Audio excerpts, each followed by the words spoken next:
Sabe quando a gente vê um navio cargueiro lá longe no horizonte? A sensação é que ele está se movendo em câmera lenta, né?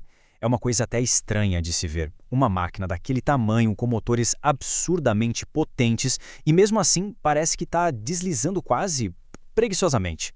Fica a pergunta: por que tanta potência resulta em tão pouca velocidade? A resposta, olha, é uma verdadeira batalha silenciosa contra as próprias leis da física. E essa contradição joga a gente direto no que eu gosto de chamar de paradoxo do gigante lento. É bem aqui que a nossa intuição sobre força e velocidade, bom, ela é totalmente desafiada pelas regras implacáveis do oceano. A questão central é essa, e parece até piada. Como é que pode uma máquina tão poderosa, um monstro de aço, ser mais devagar que a força de uma pessoa em cima de duas rodas? Parece que não faz o menor sentido, né? Mas a resposta está toda escondida nas leis mais básicas da física. E quando a gente coloca os números na mesa, aí a coisa fica mais bizarra ainda. Dá uma olhada. Um navio cargueiro gigante, com toda aquela imponência, chega no máximo a uns 40 quilômetros por hora. Enquanto isso, um ciclista profissional, no auge da sua forma, passa por ele tranquilamente. É sério, não é exagero, é a pura realidade. E isso força a gente a perguntar: o que é que está segurando esses gigantes? Para entender esse freio, a gente precisa olhar para o principal adversário de qualquer embarcação, o lugar onde ela navega. É como se existisse uma muralha invisível e, olha, implacável.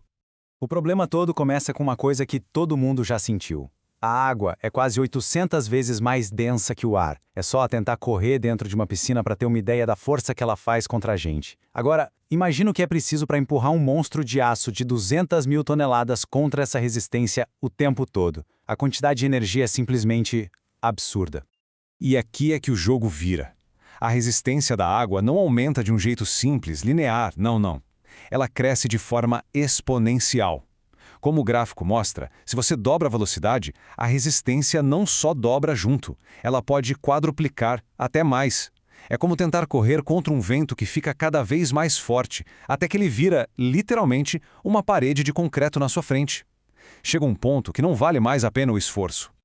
E essa luta constante contra a resistência da água acaba levando a um fenômeno incrível, onde o navio se torna o seu próprio maior inimigo. Esse fenômeno tem nome e se chama velocidade de casco. E é super importante entender uma coisa: isso não é um limite físico, tipo uma parede que impede de passar. Pensa nisso mais como uma barreira de energia. Ir além dela custa uma fortuna em combustível para ganhar quase nada de velocidade. Tá, mas como é que isso funciona na prática? É fascinante. Primeiro, o navio, ao se mover, cria uma onda na frente, na proa, e outra atrás, na polpa. Conforme ele vai mais rápido, essas ondas se esticam. Aí vem o momento crítico. O comprimento do navio se iguala ao comprimento da onda que ele mesmo criou. O resultado? Ele fica literalmente encaixado no vale entre essas duas ondas. Para conseguir ir mais rápido, ele teria que subir a própria onda da frente. É a mesma coisa que tentar subir correndo por uma escada rolante que está descendo. É uma luta perdida. E qual o custo de tentar escalar essa onda? É exatamente o que esse número representa: 40%. Esse pode ser um aumento no consumo de combustível só para ganhar um pouquinho a mais de velocidade. É o momento exato em que a física dá um tapa na cara da economia. E os operadores de navios, claro, conhecem essa matemática de cor e salteado. Aumentar a velocidade de 22 para, 25 nós, um ganho mínimo, pode fazer o consumo de combustível explodir em 40%. Pensa bem, para um navio que já queima toneladas de combustível por hora, isso significa jogar milhões de dólares no mar por quase nada em troca. Simplesmente não faz sentido financeiro. Ué, mas e as lanchas super rápidas, os navios militares, eles parecem não estar nem aí para esse limite. Como é que eles conseguem burlar essa regra? O grande segredo está todo no formato do casco. O navio cargueiro tem o que a gente chama de casco de deslocamento. Ele funciona como uma faca, cortando e empurrando a água para os lados. Já a lancha tem um casco planante. Ela age como uma pedra quicando na superfície. Em alta velocidade, ela sobe e começa a deslizar sobre a água, escapando da maior parte daquela resistência brutal que a gente viu. Então, a pergunta óbvia é por que a gente não faz navios cargueiros com esses cascos que planam? A resposta, infelizmente, está num ciclo vicioso da engenharia. É aqui que o ciclo se fecha e o sonho acaba. Para planar, o navio precisa ser leve. Mas navios cargueiros são, por definição, o completo oposto de leves. Agora imagina o impacto, a pancada que um navio do tamanho de um prédio deitado levaria das ondas em alta velocidade. Para aguentar esse tranco todo, o casco teria que ser tão reforçado, mas tão reforçado, que ele ficaria pesado demais para conseguir planar. É um beco que tem saída da engenharia, simplesmente não funciona. E tudo isso nos leva a uma conclusão surpreendente. A gente percebe que a lentidão não é uma falha de projeto. Na verdade, é uma solução de engenharia incrivelmente inteligente.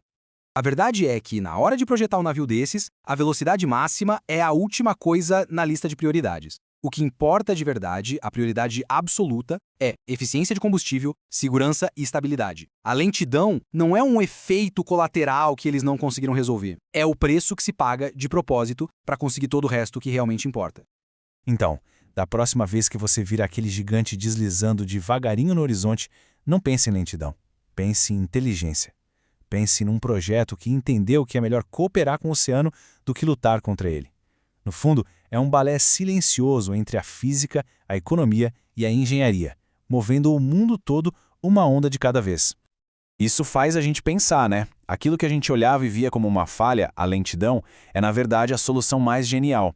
E isso levanta uma outra questão. Quantas outras limitações que a gente vê por aí, no nosso mundo, não são na verdade soluções brilhantes disfarçadas?